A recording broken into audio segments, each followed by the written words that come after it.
முன்னொரு காலத்தில் ஒரு ஊரில் கதிருங்கிற ஒரு வாலிபன் இருந்தான். அவன் மிகவும் உழைப்பாளி, நல்லவன். ஆனால் அவன்கிட்ட ஒரு பெரிய குறை இருந்துச்சு. கோபம் வந்தால் எதை பேசுகிறோன்னே தெரியாமல் மற்றவங்கள பேசி காயப்படுத்திடுவான். ஒரு நாள் அந்த ஊர் பெரியவர் ஒருத்தர்கிட்ட ஏற்பட்ட சின்ன வாக்குவாதத்தில் கதிர் என்ன செஞ்சிட்டான், ரொம்ப தரந்தாழ்ந்து பேசி அவரை அவமானப்படுத்திட்டான். அந்த பெரியவர் என்ன செஞ்சார், பதிலுக்கு எதுவுமே பேசலை. அப்படியே அமைதியாக வருத்தத்தோடு அங்கேருந்து போயிட்டார். மறுநாள் கதிர் என்ன செஞ்சான், ஐயோ நம்ம தப்பாக பேசிட்டோமே அப்படின்னு உணர்ந்து பெரியவர்கிட்ட போய் மன்னிப்பு கேட்டான். பெரியவர் என்ன செஞ்சார் தெரியுமா, எதுவும் பேசலை. ஒரு வெள்ளை பேப்பர் எடுத்து, தம்பி இந்த பேப்பரை பிடிப்பா, இதை நீ என்ன செய்கிறேன்னா இதை சின்ன சின்ன துண்டை கிழித்து ஊர் ஃபுல்லாக தூவிட்டு வா அப்படின்னார். கதிரும் அப்படியே செஞ்சான். ஐயா நீங்கள் சொன்ன மாதிரி செஞ்சுட்டேன், என்னை மன்னிச்சிருவீங்களா?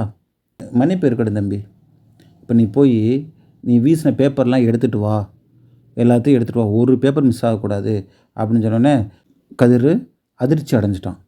ஐயோ அது எப்படிங்க முடியும், காற்று இந்த துண்டெல்லாம் எங்கெங்கெல்லாம் கொண்டு போயிருக்கோ தெரியலை அப்படின்னோடனே அந்த பெரிய ஒரு கனிவோட சொன்னார், ஓ வார்த்தையும் அப்படி தான் கதிர், ஒரு முறை ஒரு நாக்குலேருந்து வந்துருச்சுன்னா எந்த காலத்துலேயும் அவற்றை உன்னால் திரும்ப பெறவே முடியாது.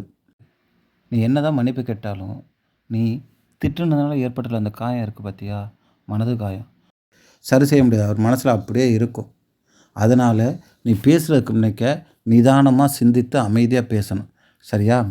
இதைத்தான் வள்ளுவர் சொல்லியிருக்காரு, யாகாவார் ஆயினும் நாகாக்க காவாக்கால் சோகாப்பர் சொல்லிழுக்கப்பட்டு. அதாவது நம்மளால் எதை காக்க முடியாவிட்டாலும் நம்ம நாக்கையாச்சும் அடக்கி காக்க வேணும். அப்படி செய்யாமல் விட்டுட்டோம்னா நம்ம பேசின தவறான சொற்களே நம்ம துன்பத்தில் மாட்டி விட்டுரும் அப்படின்னு சொல்கிறாரு திருவள்ளுவர். ஆக பிள்ளைகளே, நீங்கள் பேசுகிறதுக்கு முன்னாடி நீங்கள் பேசக்கூடிய வார்த்தைகளை சிந்தித்து நிதானமாக பேசுங்க, சரிங்களா? மீண்டும் அடுத்த குரல் கதையில் சந்திப்போம். நன்றி, வணக்கம்.